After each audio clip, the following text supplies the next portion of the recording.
That's terrific. Well, the time in our studios is 10:38. We'll get back to the musicians and the talented luthiers. Again, Peter Kivelos and Chris Pantazelos in studio from the music shop located in Belmont. Okay, Filippo, what's up next? What do we got? We'll do a little more music a little bit later on, but just a bit of background on Chris. I think I keep going back to Chris, but I think that his roots are from Sparti or somewhere. Yeah, I was born in the village of Georgici, actually, which is northwest of Sparti, way up on the Taigetos, a kilometer in altitude. And we were actually there last week with my son, clearing out the Aloni, which is... Really? The Aloni has a fascinating story in Greek culture. It's like a paved circle on which you trample the wheat to separate from the hay. So we were restoring that last week with my son up there.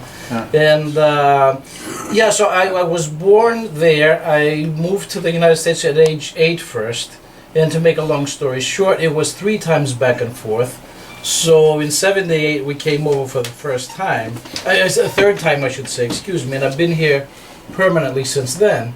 And I met Peter and started apprenticing with him back in '85. So it's been almost, 28 years now, more and more, That's it. And how long have you been, you're doing this full-time as well, is that correct? This is one of 2 jobs for me, actually. I also work as a freelance interpreter, Greek and Spanish. And, okay.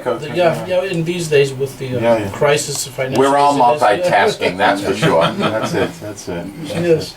But actually, the curiosity that I had was with the fact that Sparti is really the music that comes from Sparti is more folk in use of the clarino, and I'm surprised. Yes. What's interesting is in Sparti, as I was growing up, I remember the folk bands playing at the village and so on. It has become rare to see them these days, or at least not so common as in the older days. One interesting thing that I'm discovering as I'm talking to other luthiers in Greece is that the Sparti area, Laconia, has had probably the biggest tradition of instrument makers in Greece, believe it or not. Really? And some of them originated there that became renowned in other parts of the world, like the Stathopoulos family, who are the family that established the Epiphone company in this country, originated in the village over next from Georgici, was my village, and that village is called Castagna. So the Stathopoulos family actually originated there. And many, many other instrument makers that became renowned in Greece actually originated there as well. And by coincidence, I would say Peter's family also, because I got to know Peter without knowing where he came from, his family also came from Tripi, which is, west from Sparti, on the mountain, same mountain Taigetos there. Okay. So you said, now, did you just come back from Greece last week? Yes, I was there last week, yes. What a wonderful story. You guys seem just, you obviously have a terrific command of both languages, Greek and English, I'm assuming, and Spanish as well? Yes. Speak Spanish as well? Yes. Another smart Greek, huh? All right. Can I say one thing? Oh, yes. You can say. You talked earlier about restoration. Yeah. That these gentlemen are masterful of doing the craft. There was a woodmaker in Istanbul by the name of Emmanuel Benyos. He was Greek, and he was called by the name of Mano. And there's an oud at the Museum of Fine Arts that was built in 1899 that Peter restored, and it brought it back to life. It's amazing craftsmanship. If you ever get to the Museum of Fine Arts, you should see this oud that Peter restored. It's in the Museum of Fine Arts. Yeah. I've had the pleasure of playing on it. I'm curious because they are instruments and they're classic instruments. I mean, we hear Stradivarius is the most popular of instruments in a violin, and you hear these stories that surface themselves every 20 years that somebody all of a sudden found a Stradivarius in someone's attic and it's valued at priceless, $2 million, $3 million.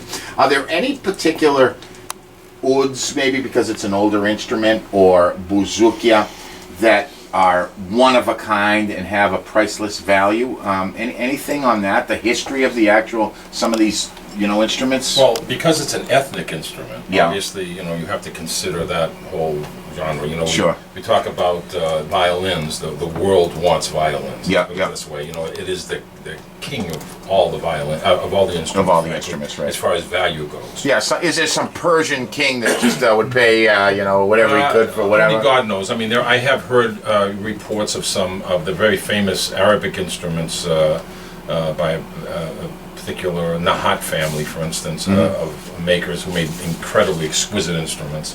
I have one actually that was bequeathed to me by a very dear friend who passed away, who was a fabulous oud player, and it's just an incredible instrument.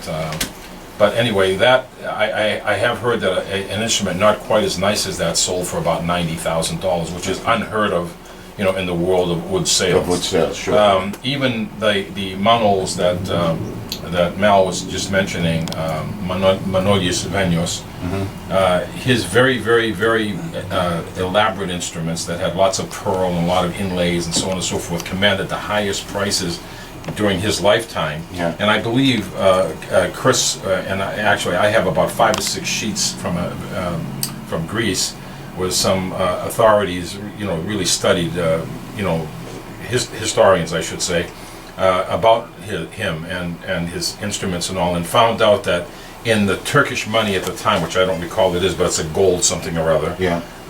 that the very high-end instruments were equivalent to about $5,000 on today's market, which was huge money. Yeah. You know, so back then. Those instruments today, if they're in good playing order and they're very elaborate, could probably command as high as maybe $15,000 to $20,000.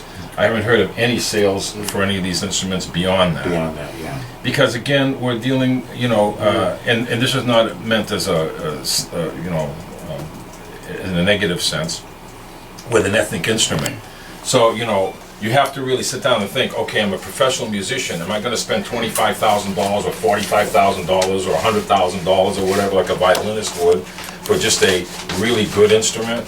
No, it's not going to happen because, you know... Yeah, it's just not enough of a supply and demand, just I guess, really. isn't, That's you the know. bottom line. It's Yeah. the person who's independently wealthy, that has a collection maybe, that would want a really fine instrument that would come up with that kind of money. Yeah. So these instruments really don't, you know, Warrant- escalate, warrant if you were to compare them to violins. Sure.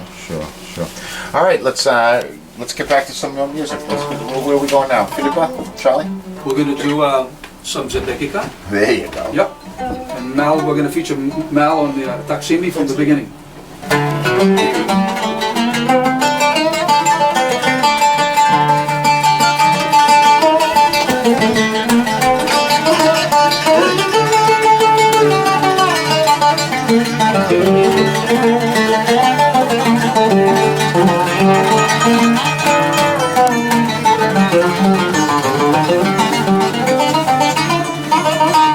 That's zo Mal met Odysseus.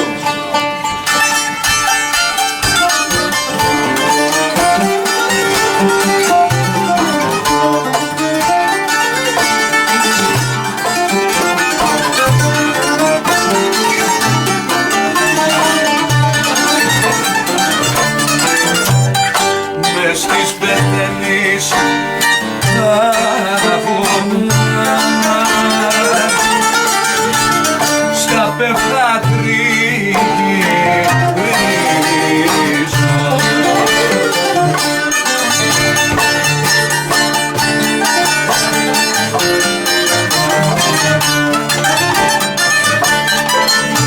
Το χαρό ψάχνω για να βρω μανούλα, μα δεν τον γνωρίζω.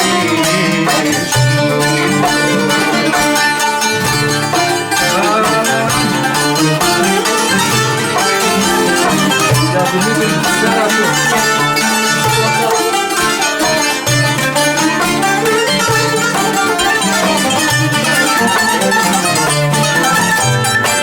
Να κλειδώσει με Ρωμά το χαρό αγαμό.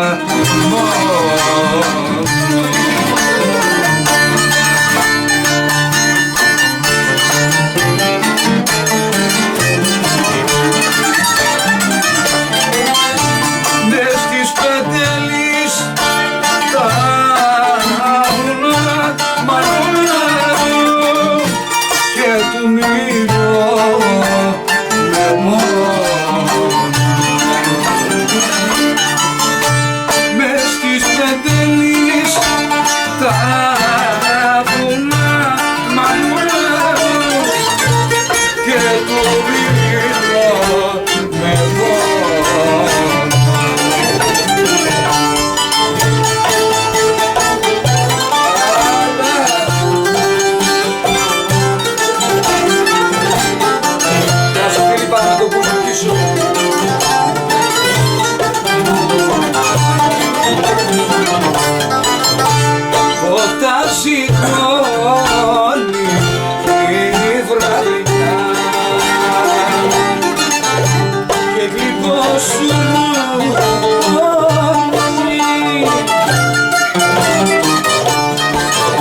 βαθιά με σκίσω στην καρδιά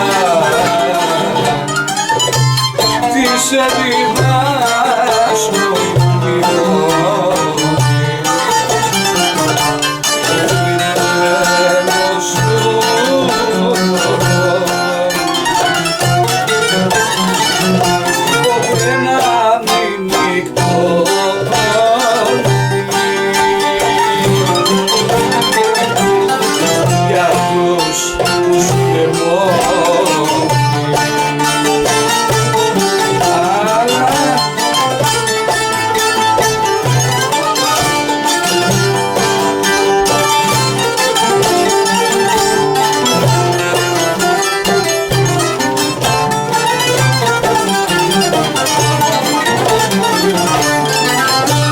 κάθε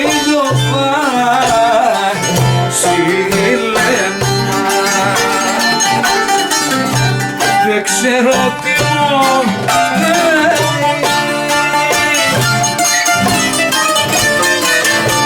με παίρνει το παράπονο και η καρδιά μου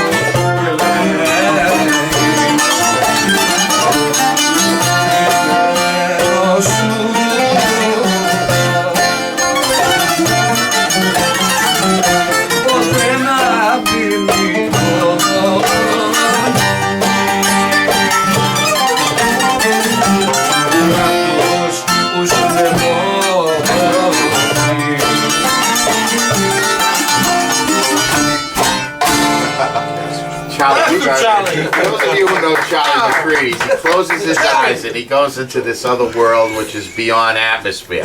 And we are sharing it with you this morning on Grecian Echoes